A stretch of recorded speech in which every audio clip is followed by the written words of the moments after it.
अस्सलाम वालेकुम, कैसे हैं आप सब? उम्मीद करती हूँ सब ठीक-ठाक होंगे। मैं जनाब आपके साथ शेयर करने वाली हूँ कोफ्ता करी की रेसिपी बेहद आसान तरीके के साथ और लाजवाब ज़ायके के साथ। बनाना आसान है, खाना मज़ेदार है, खाना तो वैसे ही मज़ेदार होता है। शर्त ये है कि कोई और हमें खाना बना के दे, फिर खाना बड़ा मज़ेदार लगता है। वैसे तो हम जो बनाएँगे ये कोफ्ता करी, वो भी बहुत मज़े की बनेगी और मैं पूरी डिटेल के साथ आपसे शेयर करूँगी। अक्सर ख़वातीन का ये इशू होता है कोफ्ता या तो बहुत सख्त बन जाता है या फिर टूट जाता है। ठीक है, सारी बातें डिटेल के साथ शेयर करूँगी। आपने मेरे साथ रहना है। यहाँ पर मैंने एक चॉपर लिया है, चॉपर के अंदर मैंने कीमा शामिल किया है। इसी चॉपर में मैंने प्याज शामिल करके चॉप कर लिया था, उसका पानी निकाल लिया था। 2 से 3 अदद जो मेरे पास प्याज थे मीडियम साइज़ के। तो प्याज ज़्यादा शामिल करें या कम करें कोई इशू नहीं है, लेकिन उसका पानी निकालना ज़रूरी है। ठीक है, ज़्यादा शामिल करेंगे तो सॉफ्ट बनेंगे, अगर कम शामिल करेंगे तो हमारा जो कोफ्ता है वो हार्ड बनेगा, ठीक है? तो पानी निकालना एक मस्ट बात है, अगर हम पानी नहीं निकालेंगे तो कोफ्ते हमारे टूट जाएँगे, ठीक है? तो यहाँ पे मैंने शामिल करना है कुटा हुआ सूखा धनिया और ज़ीरा। एक ही जगह पे मैंने कूट लिया था, इसलिए मैंने ये 2 चम्मच जो है ज़ीरा और कुटा हुआ साबुत धनिया जो है शामिल कर दिया था। इसी के साथ 1 चम्मच जो है अदरक का शामिल करेंगे, 1 चम्मच जो है लहसुन का शामिल करेंगे पिसा हुआ। अगर आप ब्लेंडर में कर रहे हैं तो चाहे ना पीसें, लेकिन पिसा हुआ हम इसमें लहसुन और अदरक शामिल करेंगे।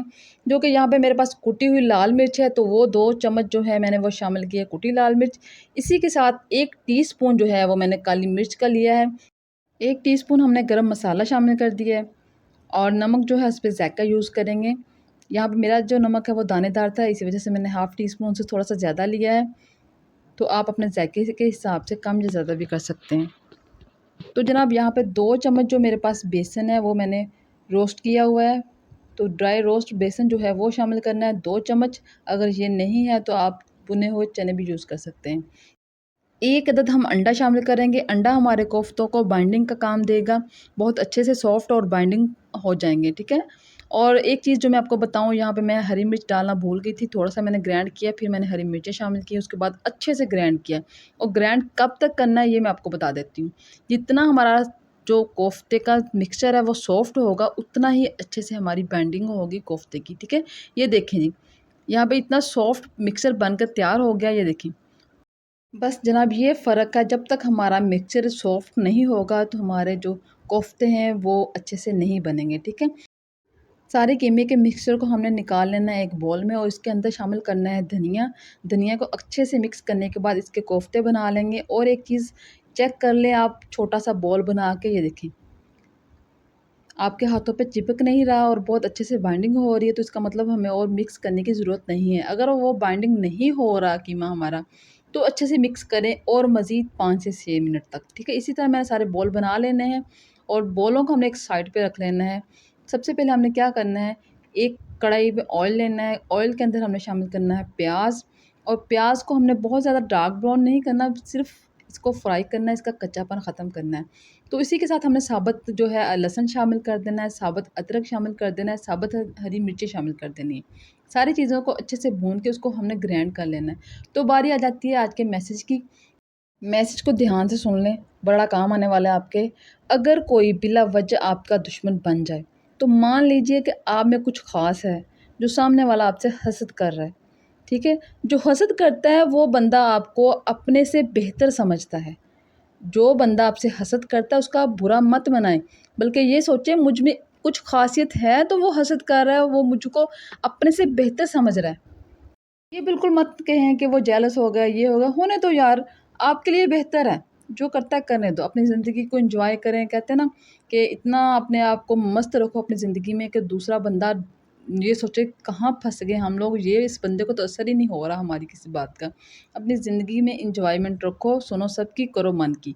सिंपल बात है, ठीक है? यहाँ पे मैंने प्याज़ को, लहसुन और अदरक को सबको हल्का-सा फ्राई करने के बाद ग्राइंडर जार में निकाल लिया था।